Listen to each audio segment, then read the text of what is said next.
Shalom, bakunzi b'ikiganiro cy'ijambo ry'umunsi, ndabaramukije mbifuriza amahoro ya Kristo Yesu waganze imitima yanyu.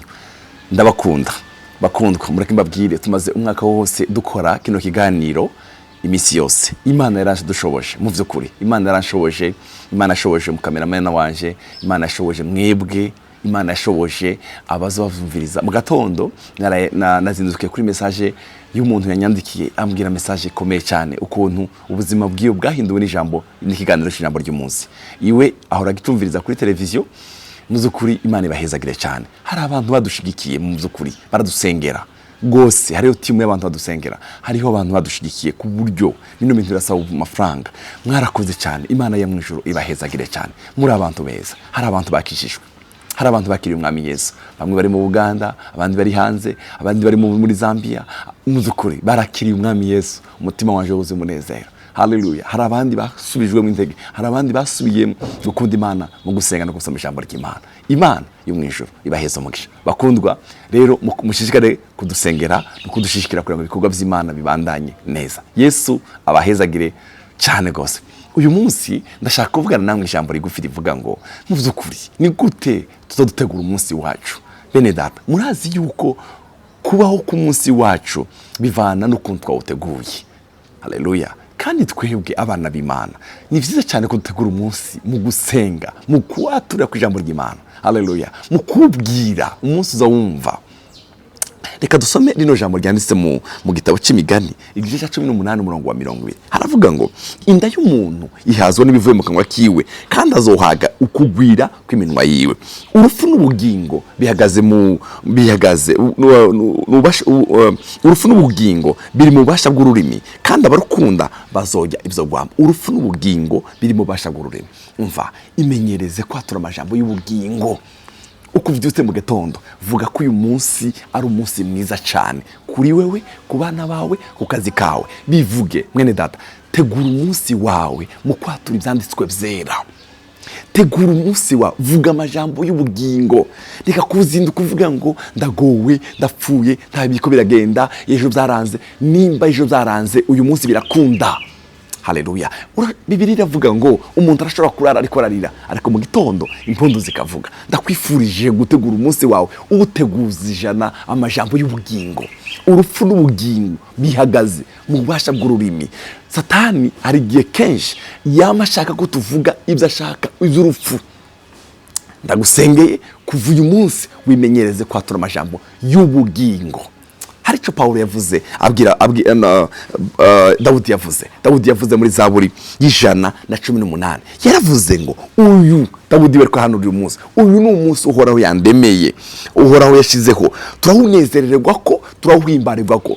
Deklara y'abajambo, vuga ko uyu munsi ari umunsi wawe umunezero no guhimbagwa kuri wewe, ku bana, ku muryango wawe. Bene data, mureke twimenyereze. Hariho ukuntu abantu bamenye system yo gusenga nyine bakabavuga amajambo. Umva, twimenyereze kuvuga ibyanditswe. Vuga ko uyu munsi ari umunsi wawe umunezero no guhimbagwa. Ubu uri kurasenga ubugombe bw'Imana. Bibiliya iravuga ngo abantu barasenga ntibishugwa kuko basenga nabi. Umva, isengesha Imana yumva ijambo ryayo. Uyu ni umunsi uhoraho yandemeye, umunezero no guhimbagwa. Ndakwifurije ngo uyu munsi ukubera umunsi umunezero no guhimbagwa. Amen. Oh, haleluya.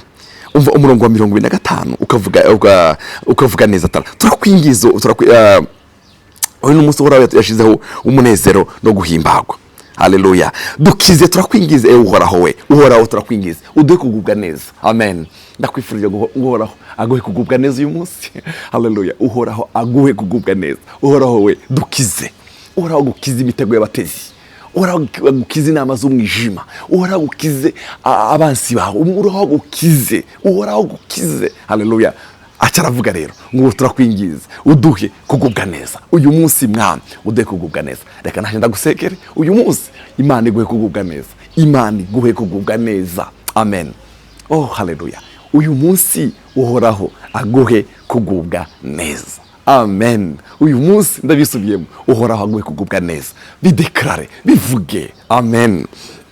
hariho zaburi yaririmbwe na Mose yaririmbye zaburi ya 90:14 aravuga ngo mu gitondo mwami uzoduhaza imbabazi zawe kugira ngo tuze tunezerwe duhimbagwe iminsi yacu yose. Murumva abantu nyine bari bazi gusenga mu gitondo mwami, ico gitondo urimo kideklara imbabazi z'Imana. Haleluya, uduhaza imbabazi zawe, imbabazi zawe zibane natwe, imbabazi zawe zigendane natwe, uduhaza imbabazi zawe kugira ngo tuze tunezerwe duhimbagwe iminsi yacu yose. Utunezeze umunezero ungana iminsi twabarijwemo n'imyaka twabonye mu ibyago, utunezeze mwami. Haleluya, mwami Yesu akunezeze. Hari igihe ushobora kuba warababaye, hari igihe ushobora kuba uri mu gahinda, hari igihe ushobora kuba uranigwa, ndagusengeye umwami Yesu akunezeze. Uyu munsi ukubera umunsi w'umunezero no guhimbagwa no kugubwa neza. Haleluya, imbabazi z'umwami zibe ku buzima bwawe, Imana iguhe kugubwa neza. Haleluya, igikorwa cyawe kiserure Mana ko kubasavyi bawe, bona ubwiza bwawe ku bana babo, bona ubwiza bwawe ku bana babo. Igikundiro cyora Imana yacu kire kuri twebwe,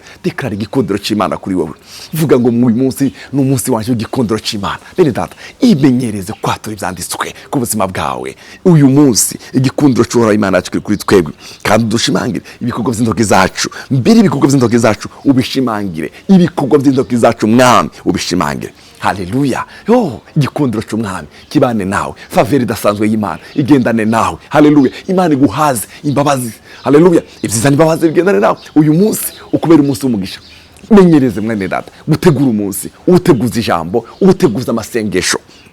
Umva zaburi ya 88:13 aravuga ngo ariko uhoraho we niwe ntakambira, kandi mu gitondo ugusenga kwanje kuzo gusanganira. Tegura umunsi mu kwatura ibyanditswe, tegura umunsi mu gusenga, ugusenga kwanje mu gatondo kuzo gusanganira. Reka kwirukwaga udasenze, imenyereze mu buzima bwo gusenga mu gatondo, imenyereze kuvyuka saa 9, imenyereze kuvyuka saa 10, imenyereze mu buzima bwo gusenga mu gitondo, ugusenga kwanje kuzo gusanganira. Mwami mu gitondo ugusenga kwanje kuzo gusanganira. Ndagusengeye ngo ugusenga kwawe wimenyereze mu buzima bwo gusenga, uvyutse mu gitondo ugusenga kwawe gusanganira umwami. 5:3 izaburi ya Dawudi karavuga ngo uhoraho mu gitondo uzokwama wumvijwe ryanje, mu gitondo uzokwama nerekeza gusenga kwanje kuri wewe.